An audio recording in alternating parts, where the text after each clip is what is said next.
नमस्कार। आज हम कुछ खास पवित्र स्थलों मतलब तीर्थों की कहानियों और उनके महत्व पर थोड़ी गहराई से चर्चा करेंगे। हाँ, और ये सारी जानकारी हमें खास ऑडियो स्रोत से मिली है। बिल्कुल। तो आज का हमारा मकसद है पुलस्त्य, अग्नि और ऋणमोचन, इन 3 तीर्थों से जुड़ी जो मान्यताएं हैं, जो कथाएं हैं, उनको समझना। सही। और शुरुआत करते हैं कुबेर की कहानी से।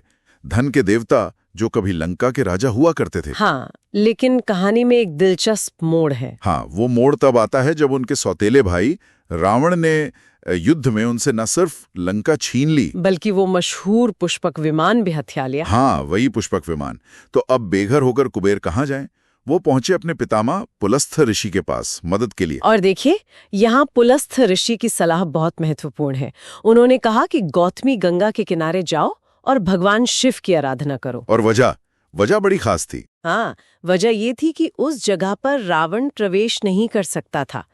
तो ये सिर्फ एक पूजा का स्थान नहीं था, ये एक तरह का मतलब सुरक्षित ठिकाना भी था। एक सेफ जोन। बिल्कुल सही। एक सुरक्षित क्षेत्र। तो कुबेर ने फिर अपनी पत्नी, माता पिता और पुलस्त्य ऋषि के साथ मिलकर वहीं गौतमी गंगा तट पर शिव जी की स्तुति शुरू कर दी। उन्होंने शिव को मतलब पूरे ब्रह्मांड का स्वामी माना, उनकी महिमा गाई और ये भी जिक्र किया कि कैसे गणेश और कामदेव पर शिव की कृपा हुई थी। हाँ, उनकी भक्ति इतनी गहरी थी कि शिवजी प्रसन्न होकर प्रकट हो गए। लेकिन कहते हैं कि कुबेर इतने अभिभूत थे, इतने खुश कि कुछ बोल ही नहीं पाए। हाँ, जुबानी बंद हो गई। तभी एक आकाशवाणी हुई। अच्छा। हाँ, और उस आकाशवाणी ने मानो सबके मन की बात कह दी, सारी इच्छाएं जाहिर कर दी। जैसे क्या क्या मांगा गया? जैसे धन का दोबारा मिलना, शत्रुओं पर जीत, दुखों का अंत, लोकपाल का पद। लोकपाल का पद यानी दुनिया के एक हिस्से का रक्षक बनने का अधिकार। हाँ, बिल्कुल। और दान देने की शक्ति और परिवार का सुख, सब कुछ।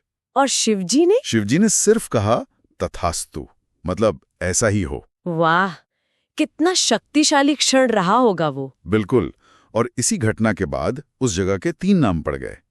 पौलस्त्य तीर्थ पुलस्त्य ऋषि के नाम पर। हाँ। और धन तीर्थ भी, क्योंकि कुबेर को धन वापस मिला। सही। और तीसरा वैष्णव तीर्थ। और माना जाता है कि यहाँ स्नान दान करने से सारी इच्छाएं पूरी होती हैं और पुण्य का फल भी कई गुना बढ़ जाता है। वाकई ये कहानी दिखाती है कि कैसे पौराणिक कथाओं में कोई खास जगह सुरक्षा, समाधान और खोई हुई चीजें वापस पाने का जरिया बन सकती है। बिल्कुल। तो ये थी कुबेर और पौलस्त्य तीर्थ की कहानी। हाँ। अब आगे बढ़ते हैं अग्नि तीर्थ की ओर। हाँ, अग्नि तीर्थ। इसकी कहानी अग्निदेव और उनके भाई जातवेदा से जुड़ी है। जातवेदा का काम क्या था? उनका काम था देवताओं तक हविष्य पहुंचाना। हविष्य यानी यज्ञ में जो सामग्री समर्पित की जाती है। अच्छा। लेकिन एक दिन मधु नाम के एक दैत्य ने देवताओं और ऋषियों के देखते ही देखते जातवेदा को मार डाला। अरे! और फिर तो अपने भाई की ऐसी मृत्यु देखकर अग्निदेव वो बहुत क्रोधित हुए। हाँ। और शायद डर भी गए। हाँ। और वो गौतमी गंगा के जल में जाकर छिप गए।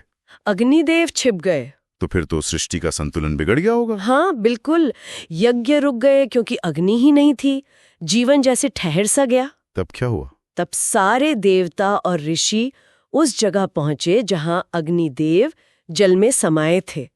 उन्होंने अग्निदेव की स्तुति की, उन्हें बाहर आने के लिए मनाया, आग्रह किया। पर अग्निदेव माने नहीं होंगे, आसानी से डर गए होंगे। सही कहा, वो तुरंत नहीं माने।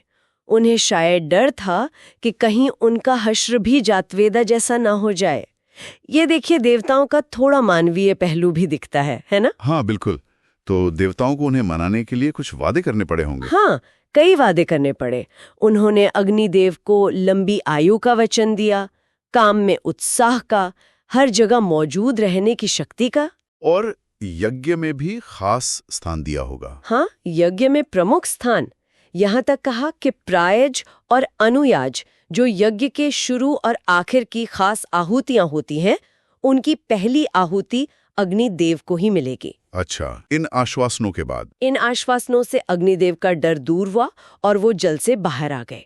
उन्हें अभयदान मिला, कई शक्तियां मिली। और फिर उन्हें कई नामों से जाना गया। हाँ, तब से वे जातवेदा, ब्रह्मदान, नील लोहित जैसे कई नामों से जाने गए और देवताओं ने उन्हें अग्नि और जातवेदा दोनों पदों पर प्रतिष्ठित किया। और वो स्थान? वो स्थान कहलाया वहनी तीर्थ या अग्नि तीर्थ। और मान्यता है कि यहाँ स्नान दान करने से अश्वमेध यज्ञ जैसा बड़ा फल मिलता है। कहते हैं वहाँ अग्नि देव द्वारा स्थापित कई शिवलिंग भी हैं। वाह, शक्ति और कर्तव्य की ये कहानियां तो अद्भुत हैं। इनके बाद अब एक तीसरे तीर्थ की बात करते हैं, ऋण मोचन तीर्थ। हाँ, ऋण मोचन तीर्थ, इसका नाम ही अपने आप में बहुत कुछ कहता है। स्रोत में इसके बारे में बहुत विस्तार से तो नहीं है, पर एक छोटी सी कहानी है कक्षवान के पुत्रों की। हाँ, कहानी संक्षिप्त है पर थोड़ी मार्मिक भी है। हाँ। कक्षवान के बड़े बेटे थे प्रीतश्रवा। हाँ। उन पर किसी तरह का ऋण था। अब वो आर्थिक था या कोई और सामाजिक जिम्मेदारी, ये साफ नहीं है। पर उस बोझ के तले वो न तो शादी कर पा रहे थे और न ही अग्निहोत्र कर पा रहे थे, यानी जो रोज की अग्नि पूजा होती है। हाँ बिल्कुल। और हालत ये थी कि उनका छोटा भाई भी शादी की उम्र का हो गया था, पर बड़े भाई की वजह से वो भी रुका हुआ था। तो ये दिखाता है कि ऋण का मतलब सिर्फ पैसा उधार लेना नहीं है। सही। ये किसी भी तरह का बोझ, कोई दायित्व हो सकता है जिससे मुक्ति पाना जरूरी है। शायद इसीलिए इस तीर्थ का नाम ऋण मोचन पड़ा, मुक्ति दिलाने वाला। बिल्कुल। तो आज हमने इन 3 तीर्थों की एक तरह से यात्रा की। हाँ। पौलस्त्य तीर्थ जहाँ कुबेर को शरण और समृद्धि मिली। हाँ। अग्नि तीर्थ जहाँ अग्निदेव ने डर पर काबू पाया और अपना कर्तव्य फिर से संभाला। और ऋण मोचन तीर्थ जो हमें दायित्वों और उनसे मुक्ति के बारे में सोचने पर मजबूर करता है। ये कथाएं सिर्फ पुरानी कहानियां नहीं हैं, ये दिखाती हैं कि कैसे स्थान, आस्था और हम इंसानों की जो गहरी इच्छाएं होती हैं, जैसे शक्ति, सुरक्षा, समृद्धि या किसी कर्तव्य से मुक्ति पाना, हाँ, ये सब कैसे आपस में जुड़ी हुई हैं। बिल्कुल। और ये एक विचार मन में छोड़ जाता है।